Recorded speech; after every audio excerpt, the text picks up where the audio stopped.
Your Excellency, the President of the Republic of Kenya, Dr. William Samoei Ruto, the First Lady, Mama Rachel Ruto, Your Excellency, the Deputy President, Your Excellency, Mama Pastor Dorothy, Dorcas, service commanders, allow me to ride on established protocols in the interest of time. Your Excellency, before I make my remarks, allow me to recognize a few of our leaders who are here. I will start with my colleagues, governors.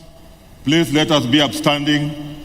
Governors who are here, Governor Otichilo from Vihiga, Governor Paul Otuoma from Busia, Governor George Natembea from Trans Nzoia, Governor Barasa from Kakamega, Governor Wesley Rotich from Elgeyo Marakwet, Governor B from Uasin Gishu, Governor Kangata from Moranga, I saw him around the other side. Thank you so much. Governor Simba Arati from Kisii, thank you, karibu sana.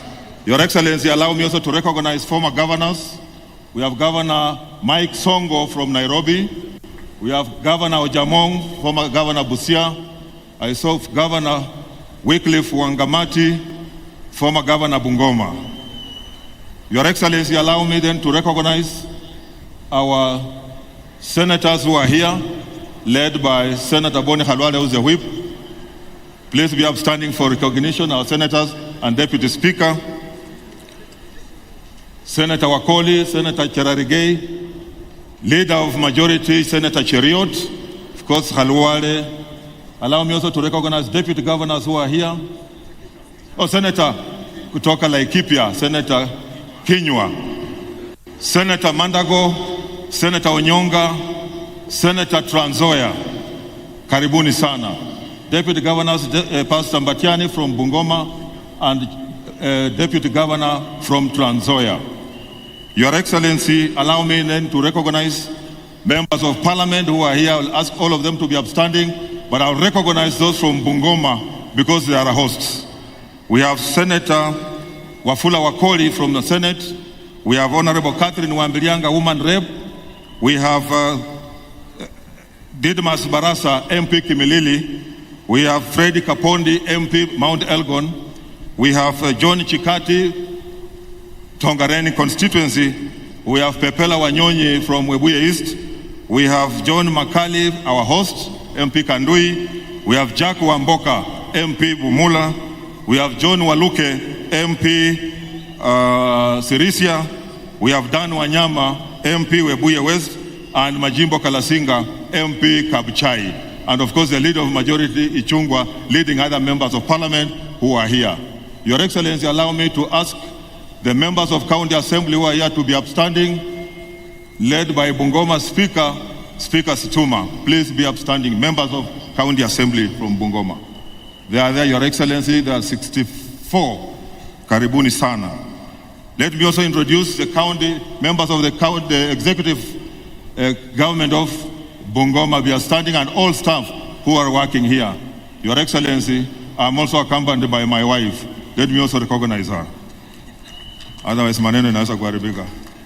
Your Excellency, today is a great day for the people of Bungoma. May I take this opportunity to warmly welcome you, the whole country, and indeed the world, to our county. I want to thank you most sincerely for choosing us to host this year's Madaraka Day.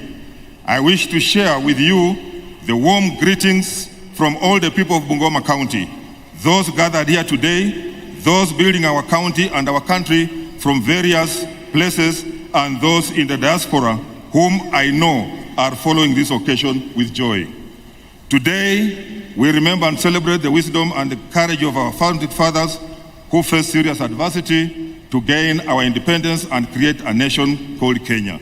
This very stadium that is hosting the auspicious 61st Madaraka Day is named after one of the greatest sons of our time, the late Honorable Masinde Muliro, a true champion of the second liberation.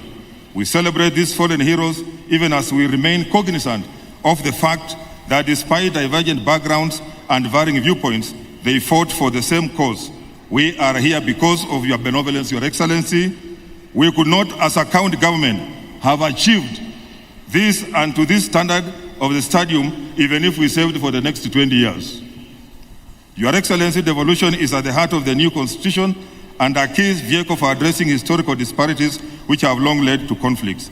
Our system of devolution combines a measure of autonomy and interdependence, leading to a cooperative system between the two levels of government.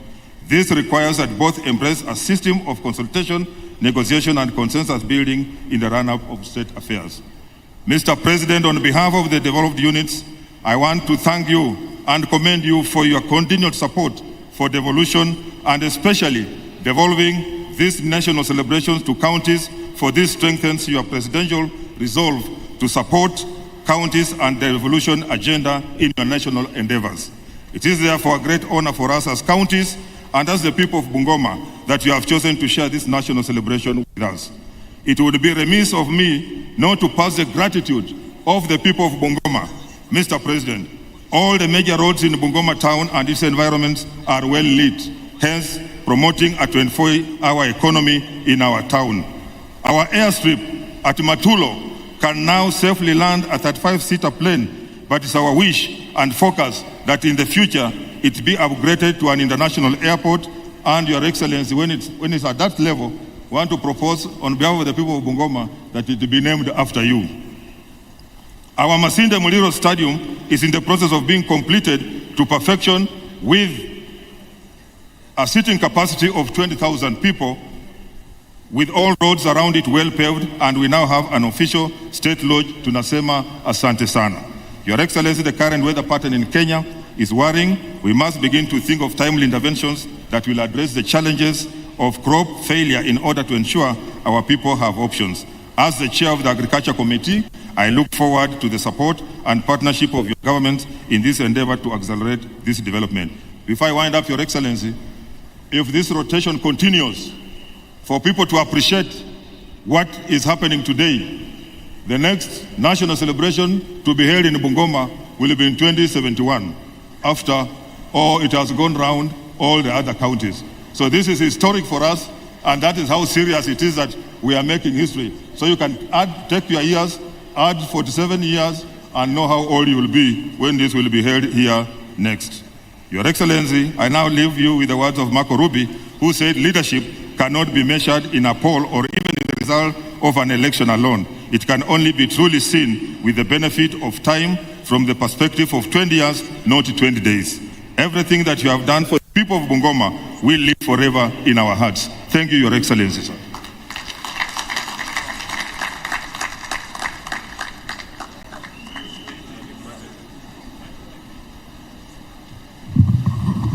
Your Excellency, addressing a magnitude of this, a crowd of this magnitude, you can get changanyiko kidogo. It is now my